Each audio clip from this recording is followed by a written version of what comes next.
રાજકોટ મહાનગરપાલિકાના અધિકારીઓએ બુદ્ધિનું પ્રદર્શન કર્યું। રાજકોટથી સમાચાર મળી રહ્યા છે, તેની પર નજર કરી લઈશું, જ્યાં મહાનગરપાલિકાના અધિકારીઓએ બુદ્ધિનું પ્રદર્શન કર્યું।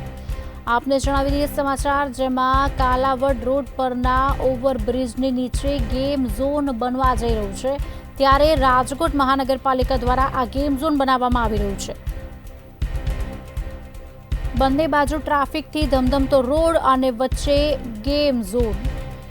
ત્યારે ગેમ ઝોન, પાર્કિંગ અને ટ્રાફિક સહિતના મુદ્દે રાહદારીઓ પણ ક્યાંક નારાજ જોવા મળી રહ્યા છે, કારણ કે બે તરફ ધમધમતો રોડ છે, ત્યારે વચ્ચે ગેમ ઝોન બનાવવાની તૈયારીઓ ચાલી રહી છે। મહાનગરપાલિકાના અધિકારીઓએ ફરી પોતાની બુદ્ધિનું પ્રદર્શન કર્યું છે। કાલાવડ રોડ પરના ઓવરબ્રિજ નીચે આ ગેમ ઝોન બનાવવામાં આવી રહ્યું છે, ત્યારે રાજકોટ મહાનગરપાલિકા દ્વારા આ ગેમ ઝોન બનાવવામાં આવી રહ્યું છે, જેના કારણે લોકો પણ હેરાન પરેશાન થઈ રહ્યા છે અને બુદ્ધિનું પ્રદર્શન ગણાવી રહ્યા છે, કારણ કે બંને બાજુ ટ્રાફિકથી ધમધમતો રોડ છે અને વચ્ચે ગેમ ઝોન છે। પાર્કિંગની સુવિધા પણ નહીં મળે તેવું કહી રહ્યા છે। ટ્રાફિકના પણ મુદ્દાઓ થશે, તેનાથી લોકો નારાજ જોવા મળી રહ્યા છે। આજ અંગે વિગત આપશે અમારા સંવાદદાતા ધ્રુવ કુંડેલ ફોનલાઈન પર જોડાયા છે। ધ્રુવ, શું છે વિગતો?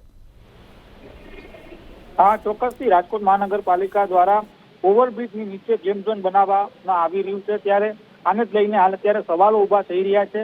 ગેમ ઝોનની બંને બાજુ રોડ છે, ત્યારે આ ગેમ ઝોન કઈ રીતે પાસ કરવામાં આવ્યું, એક સવાલ ક્યાંક અત્યારે સૌ કોઈ પૂછી રહ્યા છે। રાજકોટ મહાનગરપાલિકાના અધિકારીઓનું બુદ્ધિનું પ્રદર્શન ક્યાંક હાલમાં દેખાઈ રહ્યું છે, ત્યારે પાર્કિંગ અને ટ્રાફિક સહિતના મુદ્દાઓને લઈને સ્થાનિક રાહદારીઓ અને જે સ્થાનિક વેપારીઓ છે તે પણ અત્યારે નારાજ દેખાઈ રહ્યા છે।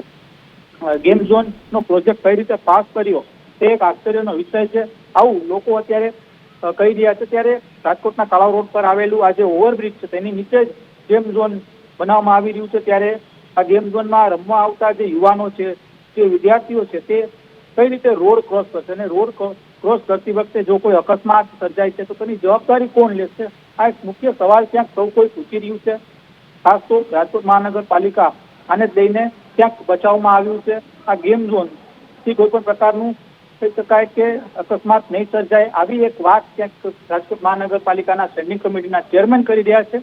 ચોક્કસથી લોકો દ્વારા આ સવાલ પૂછવામાં આવી રહ્યા છે, ત્યારે બીજી બાજુ રાજકોટ મહાનગરપાલિકાના જે સત્તાધીશો છે, ત્યારે તે લોકો આ જે ગેમ ઝોન ઊભું કરવાનું ક્યાંક મનસા રાખી રહ્યા છે, અને ખાસ તો આ ગેમ ઝોન બન્યા બાદ રાજકોટનું બ્યુટિફિકેશન થશે, આવું એક વાત કરી રહ્યા છે। ત્યારે હાલ આ ગેમ ઝોનને લઈને વિવાદ સર્જાય છે। જી, આભાર ધ્રુવ સમગ્ર માહિતી આપવા બદલ।